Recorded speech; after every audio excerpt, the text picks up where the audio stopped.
From beyond the veil, I rise to offer truth in your time. I lived in the Warring States period, where kings devoured each other for pride.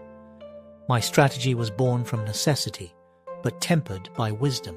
You may have heard of my art of war, quoted in boardrooms and battlegrounds, in hashtags and headlines. But did you know? I also speak of virtue. Yes, I, Sun Tzu, strategist, general, observer of humanity, did not only dwell on swords and schemes. I wrote of harmony, of wisdom, of balance. I studied not just how to conquer others, but how to conquer the self. In your world of noise, I now offer silence. In your chaos, strategy, and in your fear, virtue. Let us begin.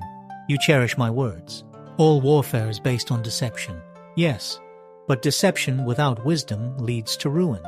Strategy without virtue becomes tyranny. You celebrate my line. All warfare is based on deception.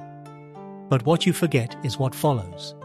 The greatest victory is the one that requires no war at all. Victory is not domination. It is resolution.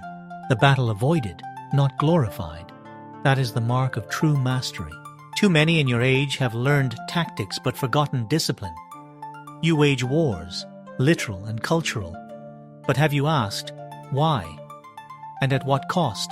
Once, in the court of King Heilu of Wu, I taught that the greatest general wins without fighting. Why? Because he understands balance, because he is virtuous, not merely victorious. Victory without restraint is destruction disguised as progress. I see your time flooded with noise, leaders who shout, citizens who scroll, minds overstimulated but undertrained. You know how to outmaneuver, but not how to moderate. And this is the paradox you must face.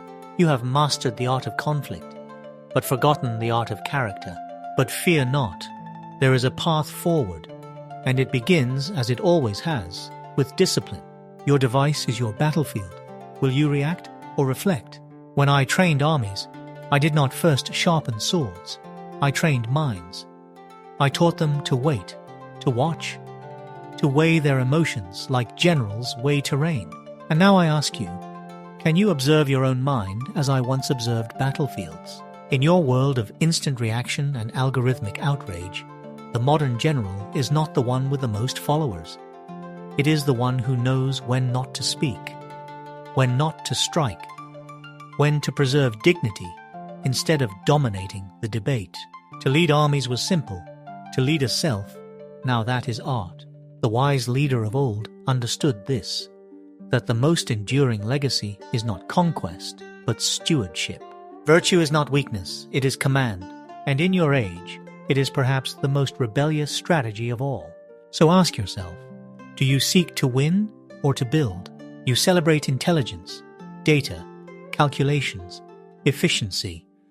But I warn you, intelligence without integrity is no different than a blade in a thief's hand. I once wrote, "He who is prudent and lies in wait for an enemy who is not will be victorious." Yes, but that prudence must be ethical, or you become what you claim to resist. You flood your networks with analysis, theories, takes. But what of wisdom? What of restraint? The Renaissance you admire was not born of cleverness alone. It was forged by conscience. Leonardo studied anatomy, not to destroy life, but to understand it. Galileo gazed at the heavens, not for profit, but for truth. Are you willing to do the same? The enemy you face now is not a nation, it is despair, division, distraction. To defeat them, you must not only outthink, you must outcare, outlisten, outlast through values deeper than the moment. And to do this, you must live not as a specialist of manipulation, but as a student of virtue. The true battlefield was never the field, it was always the soul. Do you know the terrain of your own character? Have you mapped the valleys of your vices? Have you charted the peaks of your potential?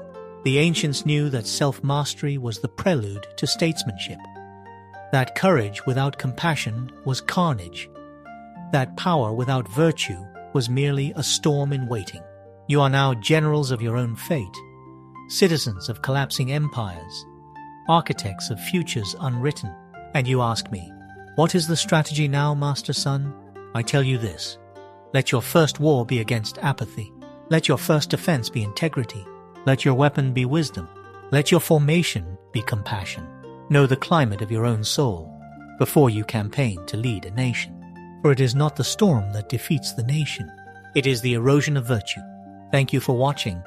My voice may echo from the ancient hills of China, but your battle is now, and it is one of the soul.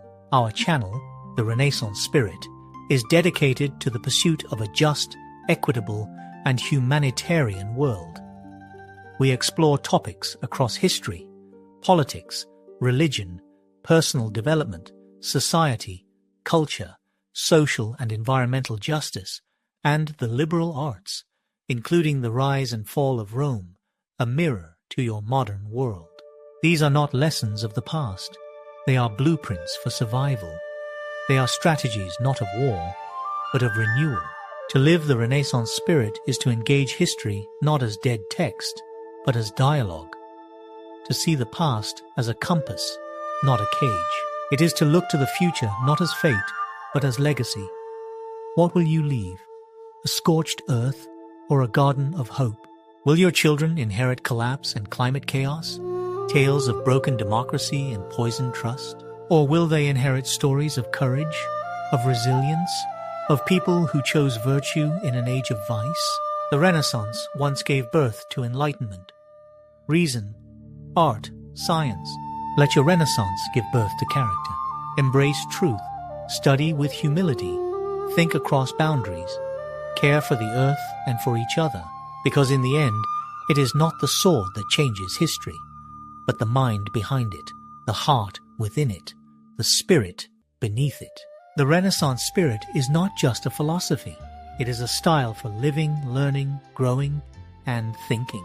Subscribe, turn on notifications, take the quiz, and see if you are a Renaissance spirit. Live the Renaissance spirit, because history has not died, only our understanding of it. To win 1,000 battles is not greatness. To win over oneself, that is the victory that lasts. And now that you understand, what will you do?